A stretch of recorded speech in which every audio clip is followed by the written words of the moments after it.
열왕기하 20장 1절에서 11절 말씀 우리 다 찾으셨으면 한 목소리로 같이 봉독하겠습니다. 시작.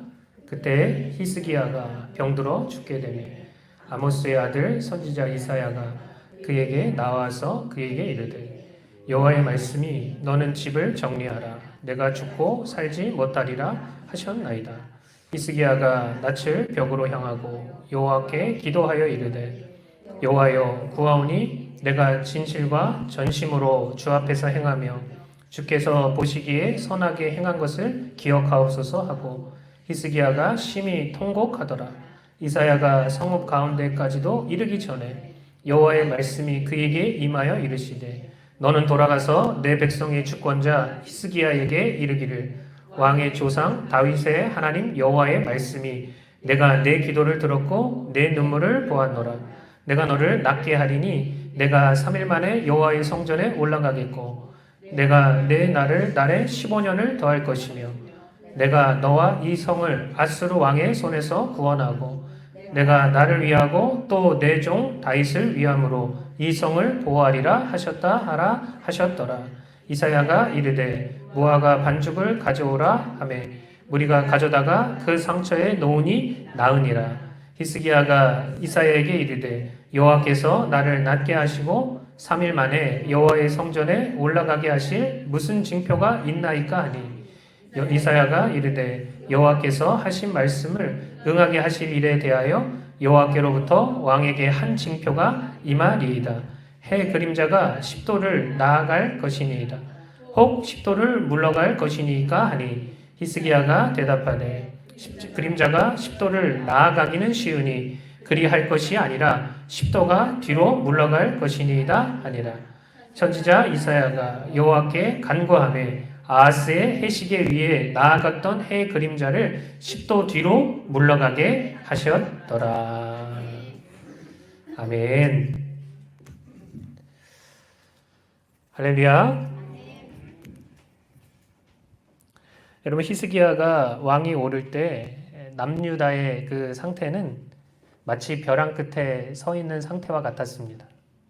먼저 남유다가 처해 있는 그런 국제적인 상황이 정말 좋지 못했어요.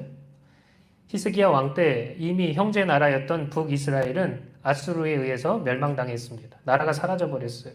백성들이 흩어져 버렸습니다. 잡혀갔습니다. 이제 아수르의 칼날이 남유다를 향하고 있었단 말이죠. 게다가 영적인 상황은 더 좋지 못했습니다.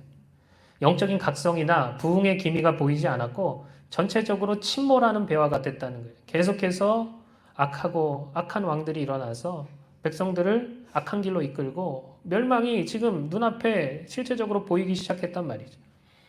전국 곳곳에는 산당이 세워져 있었고 우상들이 가득했으며 남색하는 자, 동성애자들이 넘쳐났고 주변 민족들이 행하던 가증한 일들을 이 유대 사람들이 행하고 있었단 말입니다. 이런 절체절명의 위기 상황 가운데서 히스기야가 이제 등장하게 되는 것이죠. 마치 난세의 영웅과 같아요. 그래서 무너져가는 그 나라를 고치고 새롭게 하는데 쓰임받았다는 것입니다. 성경이 히스기야를 설명할 때 뭐라고 설명하냐? 열왕기하 18장 3절부터 6절에 보면 이렇게 나옵니다. 히스기야가 그의 조상 다윗의 모든 행위와 같이 여호와께서 보시기에 정직하게 행하여 그가 다윗이 걸어갔던 길로 걸어갔습니다. 4절에 보니까 그가 여러 가지 산당들을 제거하며 주상을 깨뜨리며 아세라 목상을 찍으며 모세가 만들었던 놋뱀을 이스라엘 자손들이 이때까지 향하여 분향함으로 그것을 부수고 느후스단이라 일컬었더라.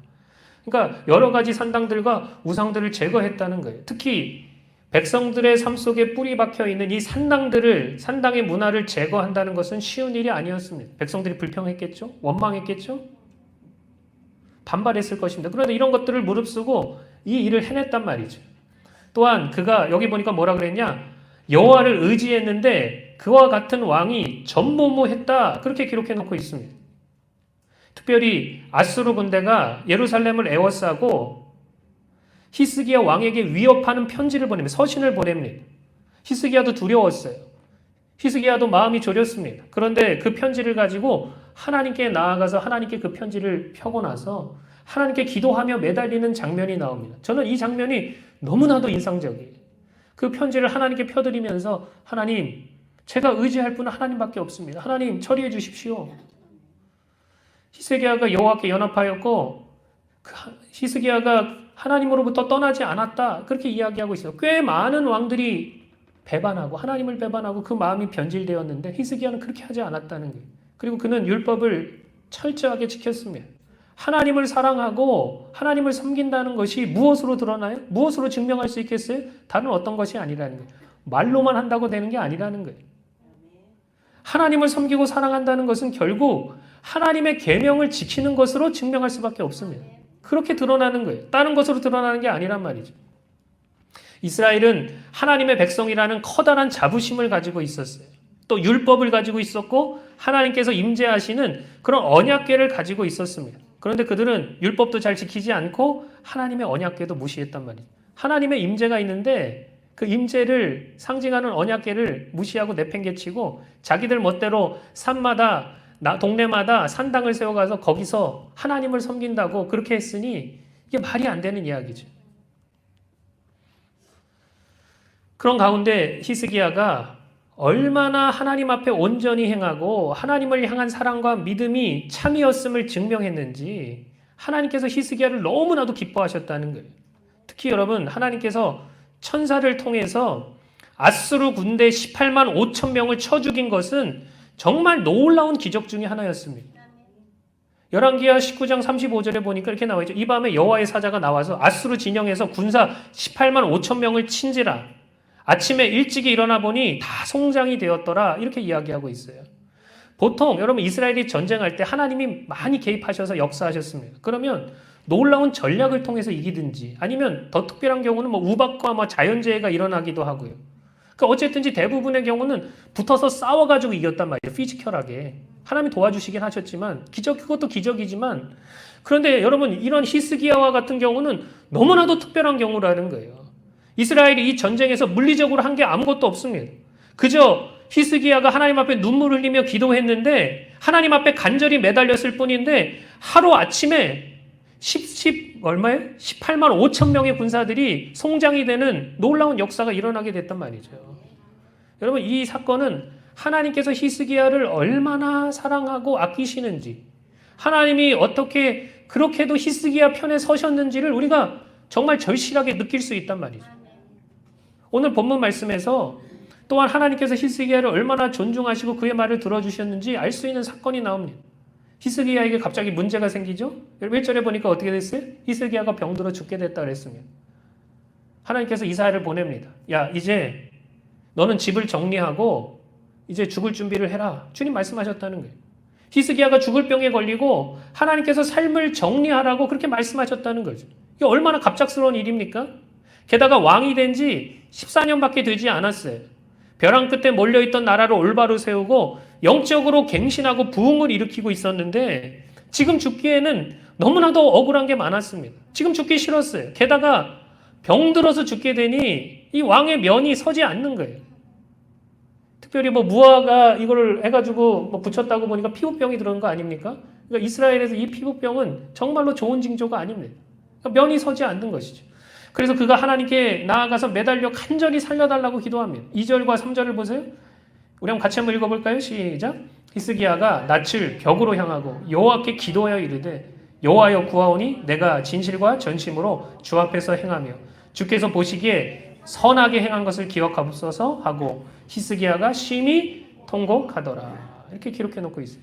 히스기야가 얼마나 간절히 하나님께 매달리고 구했던지 히스기야에게 죽음을 통보하고 떠난 이사야가 성읍 중간에 가기 전에 하나님이 이사야에게 말씀하셔서 다시 돌아오게 되었습니다. 하나님께서 이런 메시지를 전해요. 이사야가 성읍 가운데까지도 이르기 전에 여호와의 말씀이 그에게 임하여 이르되 5절을 보세요. 너는 돌아가서 내 백성의 주권자 히스기야에게 이르기를 왕의 조상 다윗의 하나님 여호와의 말씀이 내가 네 기도를 들었고 내 눈물을 보았노라. 내가 너를 낫게 하리니 내가 3일 만에 여호와의 성전에 올라가겠고 내가 내 날에 15년을 더할 것이며 내가 너와 이 성을 아수르의 왕의 손에서 구원하고 내가 나를 위하고 또 내 종 다윗을 위함으로 이 성을 보호하리라 하셨더라. 이렇게 이야기하고 있습니다. 하나님께서 히스기야의 기도를 들어주셨고 그 눈물을 보았다. 이렇게 기록해 놓고 있어요. 그래서 그의 병을 낫게 하시고 생명을 15년이나 연장시켜 주셨다는 거예요. 또한 그 당시 가장 강대국이었던 아수르로부터 남유다를 내가 너를 보호할 거야. 그리고 하나님과 다윗을 위해서 이 예루살렘을 보호할 거야. 그렇게 약속해 주셨다는 거죠. 여러분, 그런데 히스기야가 자기가 병에서 낫고 생명이 연장된다는 것에 증표를 요구하고 있습니다. 어떻게 내가 이것을 알 수 있습니까? 그랬더니 이사야가 뭐라 그래요? 해시기의 그림자가 앞으로 10도 물러가게 해줄까? 뒤로 10도 물러가게 해줄까? 11절에 뭐라 그래? 선지자 이사야가 여호와께 간구하며 아하스의 해시계 위에 나아갔던 해 그림자를 뭐예요? 10도 뒤로 물러가게 하셨더라. 이렇게 기록해 놓고 있습니다. 여러분, 여호수아 시절에 아모리 족속과 전쟁을 할 때 여호수아가 하나님께 기도하고 매달려서 해와 달이 멈춘 적이 있어요. 전쟁에 이기게 하기 위해서 시간이 멈춘 적이 있었단 말이죠. 근데 이번에는 한 개인 때문에 해 그림자가 10도 뒤로 물러가는 기적이 일어나게 됐다는 거예요. 여러분, 얼마나 놀라운 이야기입니까? 하나님께서 그 개인의 간구에 이렇게까지 응답하신 적이 역사상 없었단 말이죠. 해시계가 뒤로 물러갔어요. 이 말씀은 히스기야가 하나님께 어떻게 인정을 받았는지, 하나님께서 히스기야를 얼마나 귀하게 여기시는지를 우리가 알 수 있게 해줍니다. 한 사람이 전심으로 하나님을 의지하고 찾는 한 사람이 얼마나 중요한지, 그에게 얼마나 놀라운 능력이 나타나게 되는지를 우리가 깨달아 알 수 있단 말이죠. 역대하 16장 9절에 보니까 이렇게 나와 있습니다. 여호와의 눈은 온 땅을 두루 감찰하사 전심으로 자기를 향하는 자를 위하여 능력을 베푸시나니. 하나님이 찾고 계신단 말이에요. 전심으로 하나님을 사랑하고 하나님을 섬기는 자를 하나님이 찾고 계신단 말입니다. 이 한 사람의 강구는, 이 의인의 강구는 역사하는 힘이 크다란 말이죠. 이런 놀라운 역사와 기적을 경험했습니다. 얼마나 놀라운 축복입니까? 그런데 너무나도 안타까운 것은 생명을 연장받은 15년 동안 히스기야가 생명을 연장받았잖아요. 15년 동안. 근데 너무나도 이 15년 동안 안 좋은 일들이 계속해서 벌어졌다는 게 문제입니다. 일단 여러분, 히스기야가 교만해졌어요. 하나님께서 그렇게 히스기야를 축복하고 기적을 베풀어 주시고 역사하셨으니까 사람이 우쭐하지 않았겠습니까? 여러분, 교만은 패망의 선봉입니다. 히스기야가 병에서 나았다는 소식을 듣고요, 주변의 나라들이 가만히 있지 않고 찾아와서 막 조공을 주고 선물을 주고 이런 일이 발생했어요. 그런데 이제 조금씩 뜨고 있던 나라가 있었습니다. 그 나라 이름이 바벨론이었어요. 뜨는 나라였어요. 조금씩. 근데 바벨론이 사자들과 함께 선물을 보냅니다. 축하합니다. 하나님께서 이렇게 역사하셨다니. 그러니까 히스기야가 얼마나 기분이 막 업됐겠어요. 너무나 행복한 거예요. 너무나 막 들뜨는 거예요. 너무나 우쭐하는 거예요. 그래서 그 사자들에게 나라의 창고와 무기들과 보물들을 싹 다 구경시켜 줍니다. 하나도 빠짐없이 싹 다 구경시켜 주었단 말이에요. 이 바벨론이 나중에 결국 세력을 키워서 강대국이 되어서 주변의 나라들을 다 정복하고 남유다까지 멸망시키고 온갖 전리품과 포로들을 바벨론으로 끌고 가게 된단 말이죠.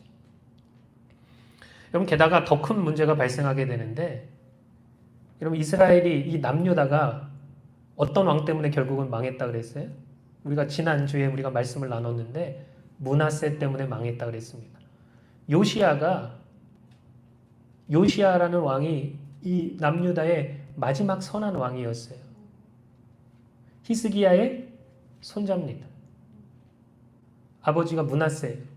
그런데 여러분, 어떠한 일이 발생했냐? 이 히스기야가 생명을 연장받고 나서 3년 후에 므낫세를 낳게 됩니다.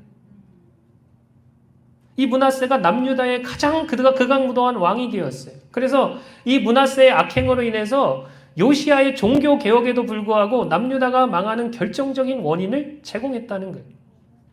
그러니까 제가 생각할 때 어떤 생각이 드냐? 그냥 생명 연장을 안 했으면 어땠을까? 그런 생각이 든단 말이죠. 왜 하나님께서 이유도 없이 갑자기 삶을 정리하라고 했는지 우리는 나중에 돼서 이게 뭔 이유가 있었구나라는 것을 우리가 알 수 있습니다. 그러니까 여러분, 하나님의 시간표는 원래 정확한 거예요. 어떤 것을 우리에게 요구하시는 데는 다 이유가 있는 것이죠. 때로는 우리가 이해하지 못할 때가 너무도 많아요. 왜 내 삶이 이렇지? 왜 나에게 이런 일들이 발생하지? 그런데 우리가 하나님의 손에, 우리의 인생이 우리 하나님의 손에 있다면 거기에는 분명한 이유가 존재하고 있다는 것입니다. 히스기야가 영적으로 좋았던 모습이 생명 연장을 한 이후에는 나타나지 않았다는 거예요. 잘 보이지 않았다는 거예요. 여러분, 저는 이 말씀을 연구하고 또 준비하면서 이 히스기야 시대가 지금 미국의 상황과 굉장히 유사하다는 것을 느꼈습니다. 또 여러분, 더 나아가서 이 히스기야의 모습이 지금 미국 대통령으로 선출된 트럼프와 굉장히 겹치는 모습을 발견하게 되었어요. 그럼 많은 그리스도인들이 지금 현재 미국의 이 영적인 상황을 크게 걱정하고 있었습니다. 미국이 걸어가고 있는 모습이 정말 심각했어요. 아, 이러다가 정말 이 미국이 망하겠구나. 벼랑 끝에 서 있는 느낌들을 다 받았단 말이죠. 그래서 기도를 많이 했습니다. 특별히 몇 가지 모습에서 그러한 것들이 드러나게 되는데, 먼저는 동성애, 이 LGBTQ 때문에, 이 창궐 때문에 이 미국이 굉장히 영적으로 심각한 문제가 발생하게 됩니다. 어떤 학자들은 이렇게 얘기해요. 아유, 나는 동성애를 걱정하지 않습니다. 왜 그러느냐? 그들은 번식 기능이 없기 때문에 시간이 지나면 사그러듭니다. 이렇게 얘기하는 학자들이 있단 말이죠. 근데 저는 여러분 그 말에 동의하지 않아요. 왜냐하면 이들이 두 가지 방향으로 살아남는 전략을 모색하고 있는데, 하나는 입양을 하는 것입니다. 이 동성애자들이 부부가 돼서 아이를 입양해서 그 아이를 동성애하는 아이로 만드는 거예요. 또 하나는 학교에 침투해서 동성애를 아이들에게 세뇌시키는 거예요. 게다가 부모가 그런 교육을 거부하지 못하도록 만들고 부모의 동의 없이 성전환이나 호르몬 치료를 할 수 있게 해놨습니다. 만약에 그것에 부모가 반대하면 양육권까지도 빼앗는 법을 캘리포니아에서 이미 만들어 놓았어요. 그렇게 시행하고 있단 말이죠. 이러는 사이에 여러분, 이 LGBTQ 이 사람들이 2012년도에는 전체 인구의 3.5%였는데 2023년도에 몇 퍼센트가 된 줄 아십니까? 7.6%가 되었다는 거예요. 이 사이에 배가 넘게 늘었습니다. 생각해 보세요. 미국 인구의 7.6%가 지금 LGBTQ 커뮤니티에 소속돼 있단 말이죠. 가장 심각한 것은 젊은 세대들이 그런 문화와 교육을 받았기 때문에 이 LGBTQ에 대해서 아무렇지 않게 생각한다는 거예요. 아, 그게 인권이지, 그 사람들. 뭐 아무런 문제가 안 돼. 그 사람들 그렇게 살아가는 거 뭐 자기 자유니까 아무런 문제가 안 돼. 여러분, 성경은 뭐라고 얘기하냐? 동성애는 하나님께서 가장 가증히 여기시는 죄라고 이야기합니다. 생각해 보세요. 소돔과 고모라가 왜 멸망했는가를 한번 잘 생각해 보세요.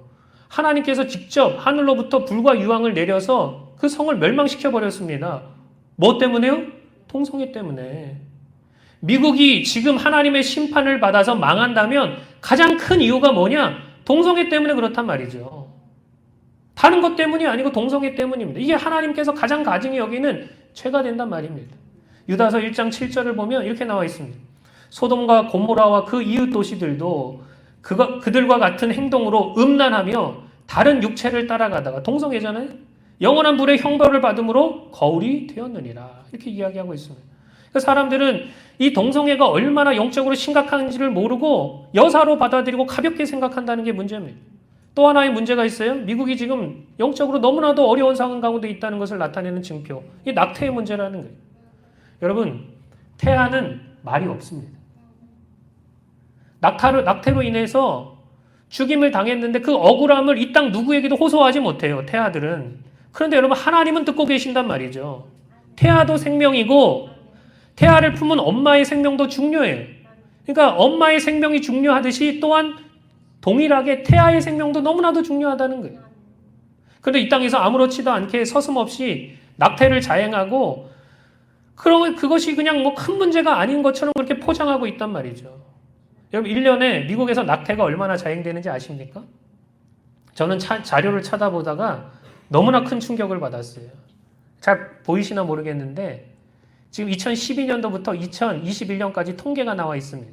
그런데 여기 보면 2012년도에 8만 9만 그래가지고 거의 70만 가까운 아이들이 1년에 낙태로 죽습니다. 어떤 분들이 이렇게 말할 거예요. 목사님, 그래도 좀 줄어들고 있네요. 좀 줄어들고 있네요. 다행이네요. 1년에 여러분 몇 명의 태아가 죽는지를 보십시오. 생명이 죽는지를. 60만 이상이 낙태로 죽는다는 거예요. 그러니 이 땅이 심판을 받고 하나님의 저주가 임하는 것은 너무나도 당연한 이야기입니다. 너무나도 당연한 이야기란 말이에요. 미국이 정말 영적으로 암울한 또 하나의 이유가 있습니다. 그것은 뭐냐? 기독교 신앙을 대적하고 말살하려는 세력이 이제 대놓고 활동한다는 거예요. 지난 부활절 때 어떤 일이 발생했냐? 바이든이 어떤 만행을 저질렀는지 아십니까? 부활절을 트랜스젠더의 날로 선포해버렸습니다. 그러니까 여러분 기독교라는 이 기독교의 나라가 이제는 반기독교의 나라가 되어가고 있다는 거예요.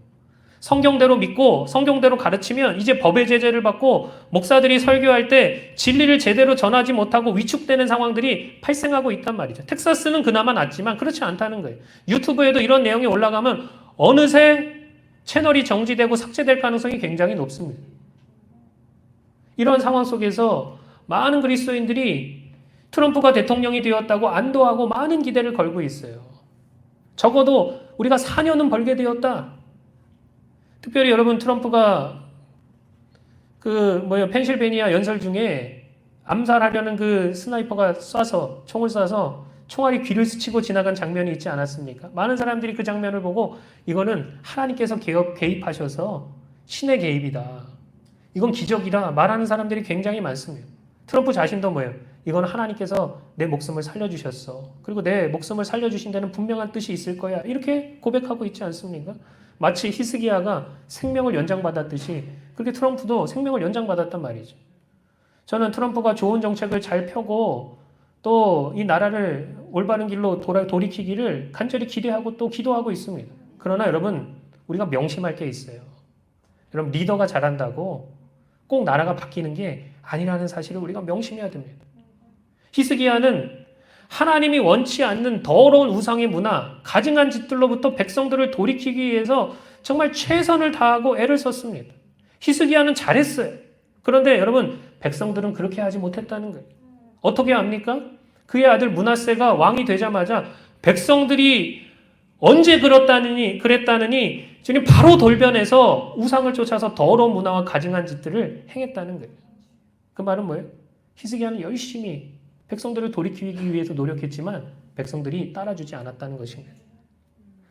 히스기야 리더십 아래서 백성들은 하나님을 섬기는 척했지만 말씀을 따르는 척했지만 실제로는 그게 아니었다는 사실이 드러나게 된 것입니다. 이미 죄악이 더러운 귀신의 문화가 이스라엘 백성들의 그 삶 속에 너무나도 많이 침투해 있었던 것입니다. 여러분 미국 사회를 보세요. 동성애와 온갖 더러운 문화와 사상들이 이미 너무 깊숙이 침투해 들어와 있습니다. 그렇기 때문에 트럼프가 아무리 정치를 잘해도 이 나라 백성들이 참으로 변하지 않으면 진정으로 하나님을 사랑하고 경외하는 자들이 일어나지 않으면 히스기야 시대 때처럼 그리고 히스기야 이후의 시대처럼 트럼프 이후의 시대는 더 악한 시대가 될 수밖에 없단 말이죠. 저는 사실 트럼프 이후의 시대가 더 걱정스럽습니다. 또 하나 여러분 히스기야가 저지른 가장 큰 실수가 있어요. 그것은 뭐냐? 다음 세대를 놓쳐버린 것입니다. 그럼 19절을 보세요. 여기 보면 이렇게 나와 있습니다. 우리 한번 같이 읽어볼까요? 중요한 말씀이니까 시작. 히스기야가 이사야에게 이르되 당신이 전한 바 여호와의 말씀이 선하니이다 하고 또 이르되 만일 내가 사는 날에 태평과 진실이 있을진데 어찌 선하지 아니하리요 하니라. 이 히스기야가 우쭐하고 교만해져가지고 나라의 모든 것들을 다 그 바벨론의 사신들에게 보여줬잖아요. 그때 하나님께서 히스기야를 책망하시면서 이렇게 말씀하셨어요. 이제 이 나라가 멸망하게 될 거야. 네가 보여준 그런 모든 거 다 바벨론으로 옮겨가게 될 거야. 특별히 네 자식들이 포로로 잡혀가게 될 거야. 이렇게 얘기했다는 거예요. 그런데 여러분 처음에 히스기야가 너 이제 죽을 테니까 삶을 정리해 했을 때는 어떻게 했어요?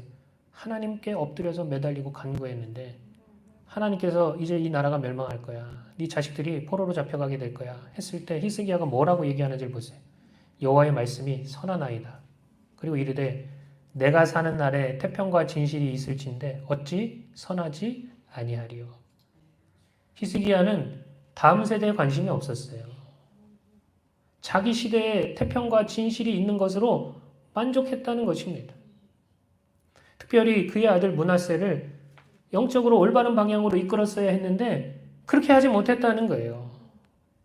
그래서 여러분 그의 아들 가운데 정말 남유다의 역사상, 이스라엘 역사상 가장 극악무도한 왕이 나와서 하나님도 요시야의 그 개혁과 그 진심과 하나님을 향해서 어떻게든지 이 나라를 다시 살리려는 그 마음을 보셨음에도 불구하고 므낫세 때문에 그 하나님의 진노와 하나님의 심판을 돌이키지 않았다. 그렇게 이야기하고 있습니다.